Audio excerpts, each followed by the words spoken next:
prime time comes to Stillwater as the Pokes are 10-0. We'll talk football. Amelia got to sit down with Oklahoma State beat writer Kyle Fredrickson. We'll look at some hoops, and we'll take a peek at the tailgating scene here at Oklahoma State. We have all of that coming up on the Poke Report.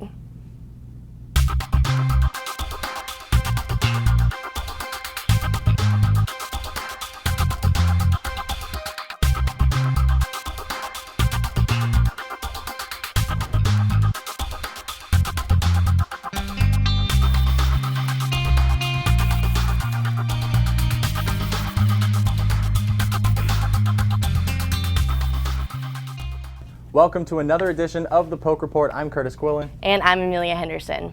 The Cowboys proved that a 2011 repeat in Ames was not on the agenda. But by no means was this win easy for the Cowboys.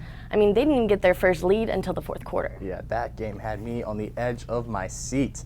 Lucas Messina goes back to Ames, recaps the game.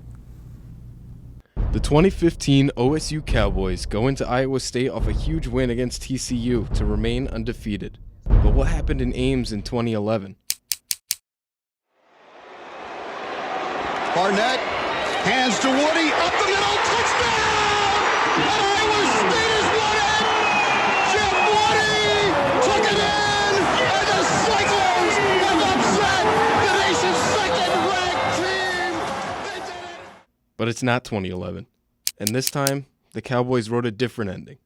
Oklahoma State arrived at Jack Trice Stadium and things pointed toward an upset early. Cyclone quarterback Joel Lanning started his career day against OSU, taking it 24 yards into the end zone to start the scoring early. And Iowa State didn't stop. On the run, what a move by Lazard! Allen Lazard! It is again to Thomas. And once again, the Cowboys found themselves down 17 on the road, which just meant another comeback. I think those games in the past help us tremendously, just because we've been in these scenarios before and we know how to react, and we stay calm and we just keep going to work.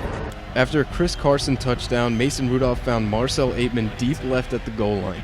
Aitman finished the game with 132 yards, 8 receptions, 1 touchdown, and set up J.W. Walsh for his first rushing touchdown of the game from 1 yard out, cutting the Cyclone lead to 3. After another Cyclone touchdown, the Cowboys went into the fourth quarter down by 10. But J.W. Walsh wanted to change that. Weaving his way 16 yards, he scores his second rushing touchdown to pull the Cowboys within 3. OSU got the ball back again late and faced a 3rd and long, but it was no problem for Rudolph finding David Glidden down the middle to keep the drive alive.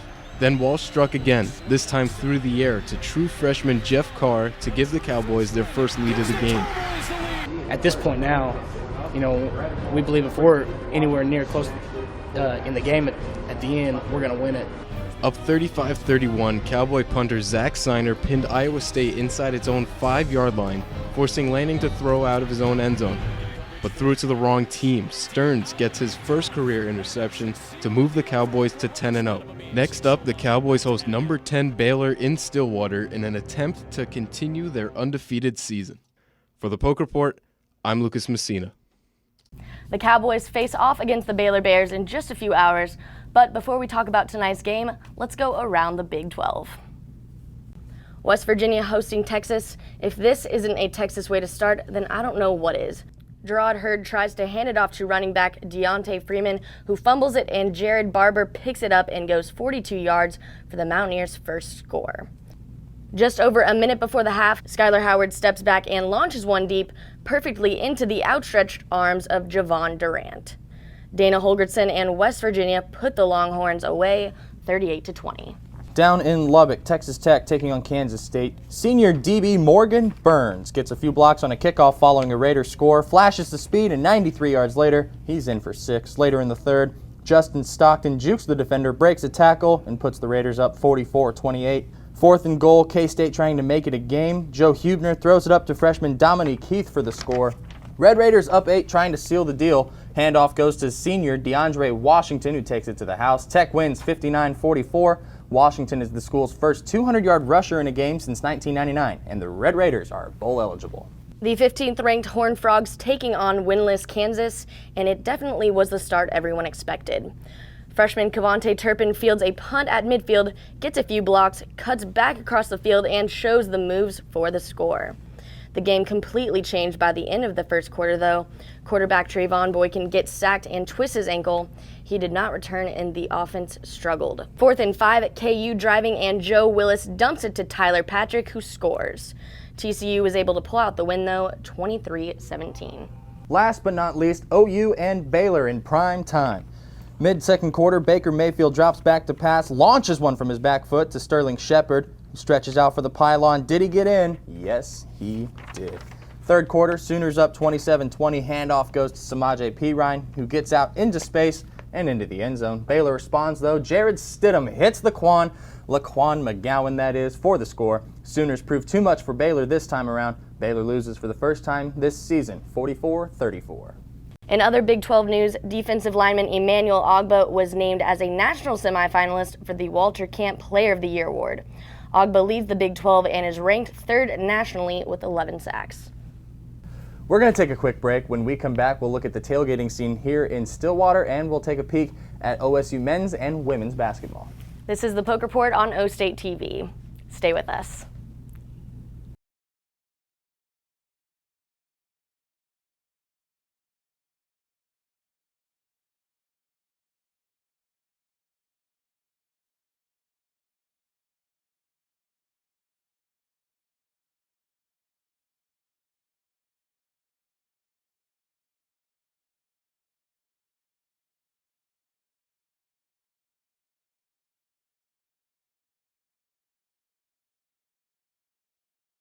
Welcome back to the Poke Report on O State TV. I'm Amelia Henderson alongside Curtis Quillen. Cowboy Wrestling started its season last week in front of more than 42,000 people. The top-ranked Cowboys were in Iowa City to grapple on the gridiron with number 4 Iowa. OSU and Iowa tied 5-5 in matches, however bonus points gave the Hawkeyes an 18-16 win. The Pokes are back in action next Friday at South Dakota State before their home opener on the 29th against Minnesota. Cowgirl Equestrian took on TCU last weekend in a top 10 matchup at home. Sophomore Carly Barrick led the number 5 Cowgirls to a 12-8 win with a career-high score of 92.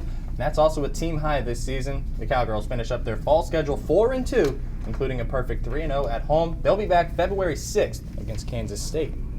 Cowgirl tennis sophomore Vladika Babic took the singles title at the Dick Vitale Intercollegiate Clay Court Classic last weekend. She beat Florida's Spencer Liang in straight sets 6-2, 6-4. Last weekend ends the Cowgirls' fall schedule, but they return January 10th here in Stillwater against Abilene Christian and Oral Roberts. As for men's tennis, the Cowboys ended their fall season last week at the USTA-ITA National Intercollegiate Championships in Flushing Meadows, New York. Cowboy duo Arjun Kadhi and Julian Cash played in the consolation round against Columbia's Michael Rolski and Mike Vermeer for a spot in the backdraw final, but ultimately lost. The Cowboys combined to win 2 singles titles, 1 team title, and 1 doubles title this fall, and hope to continue their success in the spring. They're back in action January 15th in Las Vegas against the University of Nevada. Both Oklahoma State cross-country teams kept their unbeaten streak alive last weekend and swept the Midwest regional titles at the Rim Rock Farm in Lawrence, Kansas. It was the Cowgirls' first regional win since 2005, while the Cowboys won their 5th straight regional. They are at the NCAA Championships today in Louisville, Kentucky. Cowboy basketball jumped out to a quick 2-0 start before heading to the Gildan Charleston Classic. Now they're off today, but they'll be back in action tomorrow. One player who has already made a name for himself here on OSU's campus is graduate transfer Chris Olivier. Olivier played at 2 schools prior to OSU, but he's looking to make an impact on the court all the same. Max Gross met up with him to find out more. Chris Olivier doesn't have the typical student-athlete story. He isn't a blue-chip recruit who accepts a scholarship to a basketball powerhouse right out of high school. Instead, OSU basketball's new forward took the long road here. We're from Chicago. It's a lot of danger, killing, shootings, things like that. And so that was just my scapegoat, my way out, just playing basketball. My father, he passed away when I was little, so that's why I really play the game. That's why I give it all I have. After thriving at Quakerdale Prep in Iowa, Olivier started to get attention from colleges, even garnering looks from some major conference schools.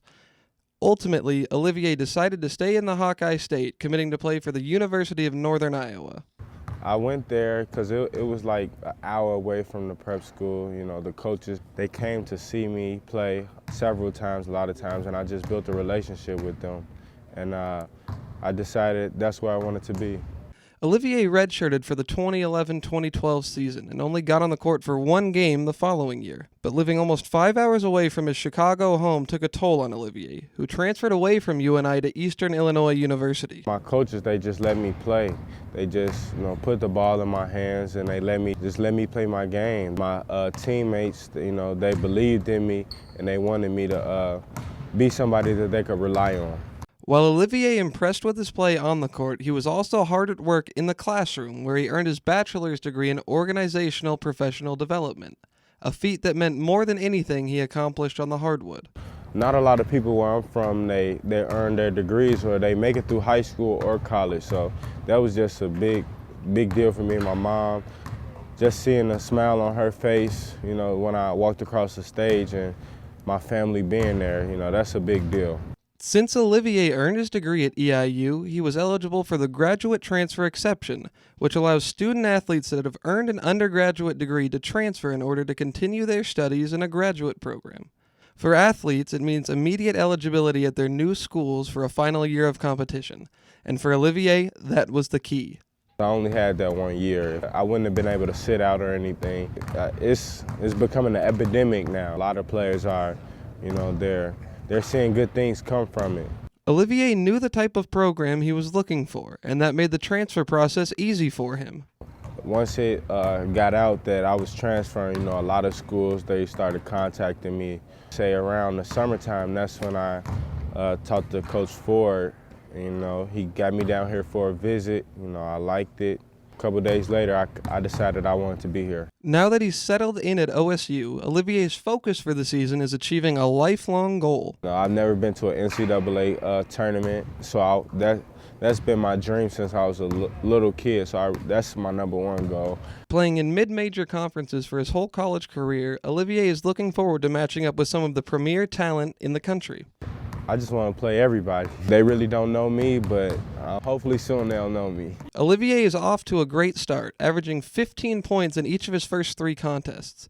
But his coach wants him to continue to round out his game. He's still learning the offenses and defenses, but he does give us that threat, low post threat. We're still asking him to rebound the ball better, play better defense. He's a guy that we're looking at that could play a lot of minutes for us. While his journey may not be typical, Olivier is just that. A typical student athlete looking to make the most of his final college season. For the Polk Report, I'm Max Gross. So the last time we saw a sellout here at Boone Pickens Stadium was actually, against Baylor in 2013. And that game happened to be at night as well. There's just something special about the lights being on in Boone Pickens Stadium, just absolutely electric. All of that black and orange, and the fans make it a time to remember. Carson Colvin checks out the tailgating scene here at OSU as the fans prep for the biggest home game so far this season. When the Cowboys take the field on Saturdays, they are Stillwater's largest attraction. But what sometimes goes forgotten are the events going on outside of the stadium before the start of kickoff. I started my week early, getting a chance to talk with the OSU Director of Parking and Transit Services about parking's role in game day operations. During the game, we help with the security zone on the south side of campus, and we do enforcement and traffic control, direction, pre-game, and then post-game we help with traffic control at the stoplights. We actually help the police department post-game and control the lights for the flow of traffic. Saturday, 2 hours before the game, I went to the walk and saw the band and Mike Gundy lead his players out to Boone Pickens Stadium. Once the cheer squad passed, the banners were rolled out to introduce the Cowboy football team. One banner read "Stillwater Strong," showing the team's support of a community still inhaling. Glenn Spencer walked confidently by as Mike Gundy followed, his name echoed by a large crowd lining the street. But I didn't stay for long because I let my nose take me to my next stop, all of the tailgates. Now these tailgates, some more epic than others, have each something else going for them. Most have a television hooked up to a game, while others just take pride in their food. But there was one tailgate, not the atmosphere, but its grill, that caught my eye. Jim Richardson, the proud owner of this grill in the shape of a pistol, is a season ticket holder who could not hold off on this oh-so Oklahoma State-themed beauty. Along with hot links and Gouda cheese. It was sitting along the side of the road with the for sale sign on it, and I slowed down and thought, man, that is the coolest thing I've seen. Yeah. But I kept on driving thinking, I really don't need to be buying that. I got about 2 or 3 miles down the road and did a U-turn. And came back and looked it over real good and called the guy up, and we settled on a price, and I hauled it off. Next, I followed some fans to the Hall of Fame block party, where there was face painting, plenty of games, people throwing around the football, kids shooting hoops and sliding down blow-up inflatables, a bunch of fun for the kids. But opposite the events on the Sherman East Smith training field, vintage cars took their place among the atmosphere, all with a glimmer of OSU pride. Hundreds gathered around the corner to watch the large television that plays the games from all across the country. But I decided to wrap up my walk trying to find the band that I kept hearing play in the distance. I ran into some mouth-watering catering services along the way, parked just alongside the OSU Alumni Center. I ended my game day warm-up near the Student Union where I started that morning, finding the band play the OSU fight song. For the Poke Report, I'm Carson Colvin. When we come back, we'll preview tonight's game against Baylor. I sit down and talk football with Kyle Fredrickson from the Oklahoman, and Lucas Messina shows us the two sides of Raymond Taylor. Don't go away.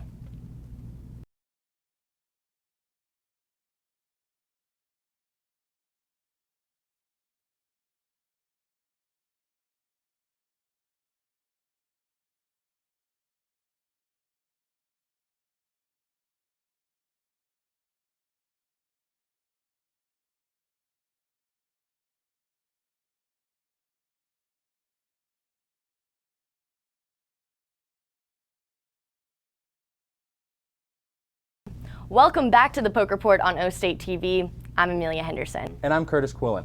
41 carries, 262 yards, and 4 touchdowns. Raymond Taylor is actually averaging 6.4 yards per carry, which leads the team's running backs, and he's third in carries. Now, Coach Mike Gundy has compared the walk-on to a rubber ball, and on the field he's capitalized on all of his opportunities. He's also humble on the field, but off the field's a completely different story. Lucas Messina explains.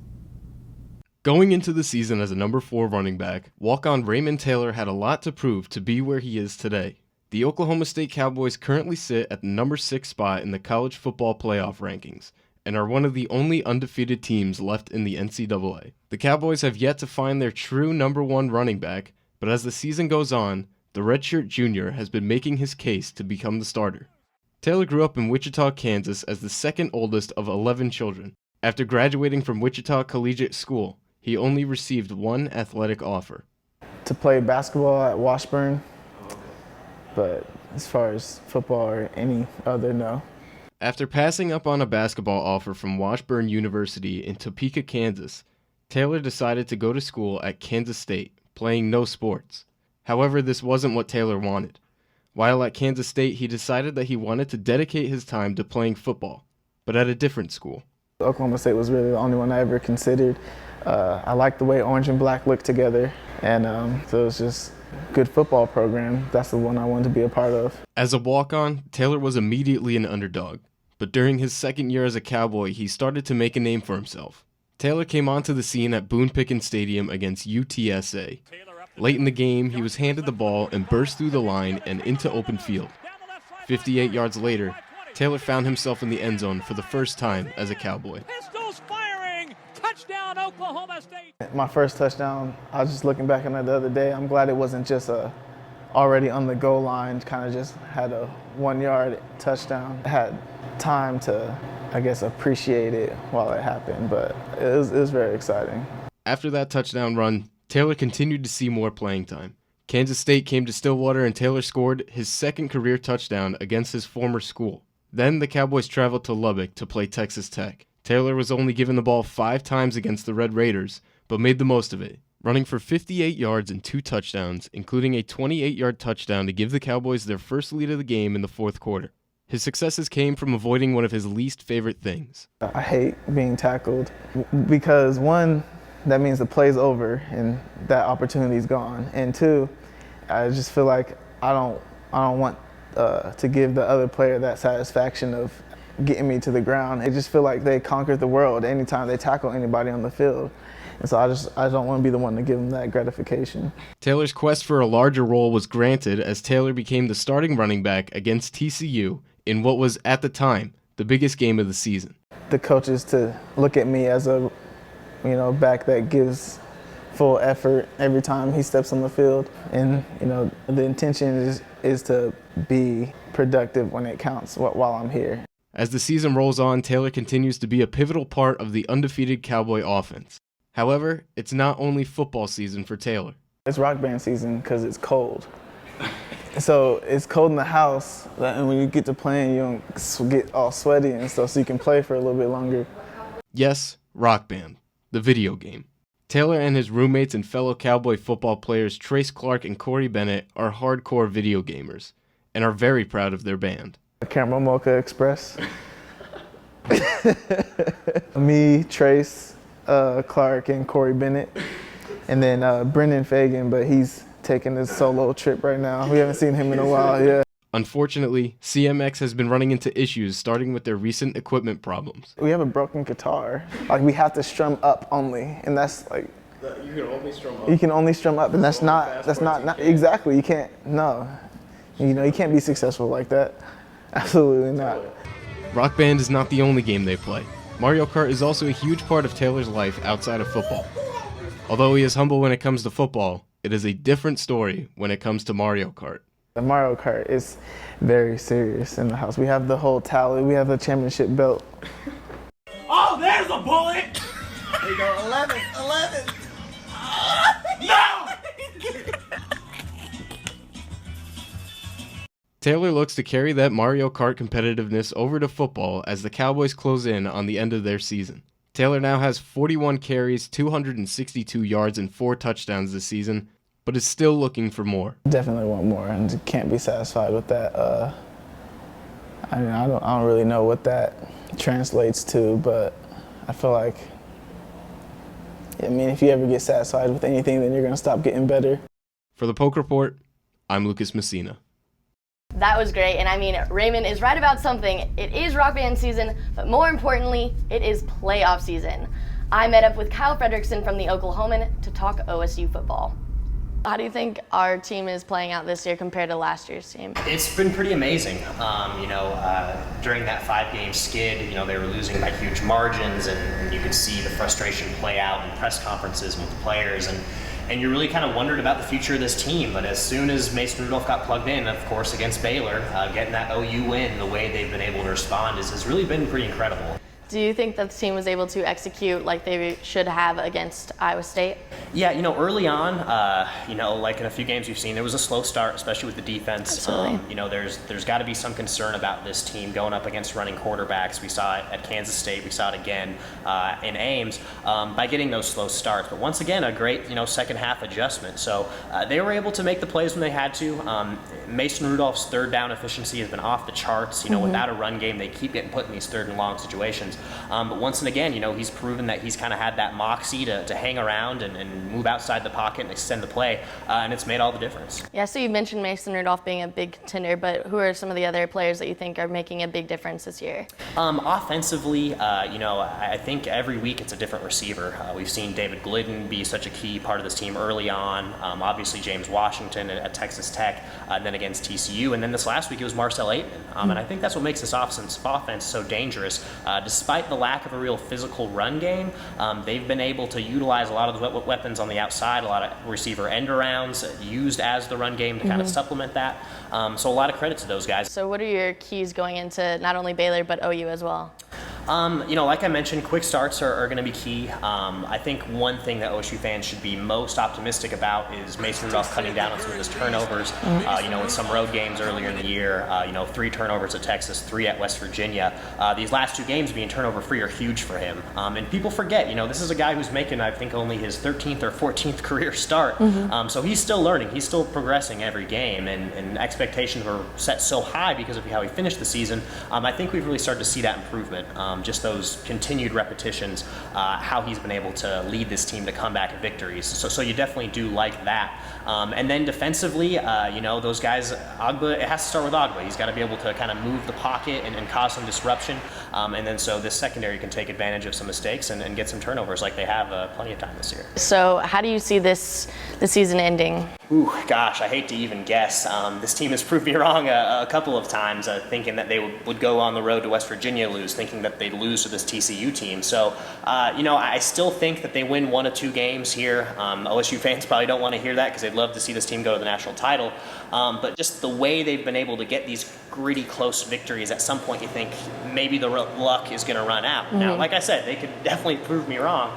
But this just seems like a one-loss team that's just on the outside looking in the playoff conversation. But still, OSU fans got to be excited because that probably means a berth in the Fiesta Bowl against another really high-quality opponent. So either way, been a pretty magical year for this team. Well, thank you for your time. I think that's all we have. So. Cool. Time now for our weekly college football picks. We're going to start things off in the Big Ten this week, Ohio State and Michigan State. I'm going with Ohio State at home. I like the Buckeyes in this one, especially at the shoe. Moving to Norman now, Oklahoma and TCU. I really, really hate to pick OU. But, I mean, TCU has a lot of key players that are out due to injuries, and this game is going to be played in Norman, so unfortunately, I'm going to have to go with the Sooners. Aren't you the one who said I will never pick OU? I like the Sooners in this one. Like you said, TCU is pretty depleted, especially with Dotson out for the rest of the season, too. So finally, we bring it back to Stillwater. The Baylor Bears are in town for the Oklahoma State Cowboys. Baylor has a really strong offense, but I don't think it's anything that our Pokes can't handle as far as our defense. And this game is going to be played at home, and I think that's going to be a huge advantage for the Pokes. So I think they're going to be able to go 11-0 on their season. I've said it all season. Baylor, not all they were hyped up to be at any point during the year, and Oklahoma showed that last week. I have the Cowboys at home. That's going to take us into a little bit of a different take now. Amelia, as we near the end of the regular season, who are your 4 teams in the playoff right now, and who are your first 2 out? All right, so my 6 teams in a row, I'm going to go ahead and go with number 1, Clemson. Number 2 is going to be Alabama. Number 3, I have Oklahoma State. Number 4, I have Ohio State. Number 5, my Indiana team, Notre Dame. And then number 6, Florida. My last 2 teams, obviously, are Florida and Notre Dame, and those are going to be my 2 out first. I think it's really interesting how high you have Oklahoma State. My top 4 right now. Number 1, Clemson, finally sold on Clemson at 1. Number 2, Ohio State, deepest team in the country. Number 3, Alabama. Number 4, right now, Notre Dame. My first 2 out, we come to Oklahoma. Number 5, the Sooners, and number 6, the Cowboys. Now, the Sooners are my Ohio State team from last year. They have an inexplicable early season loss against a terrible team, but they've looked amazing since then, and there's still plenty of time left in the season that could change completely. That's going to do it for us this week. On behalf of all of us at the Poke Report, I'm Curtis Quillen. And I'm Amelia Henderson. And as always, go Pokes. Thank you for watching. Countdown to kickoff is next.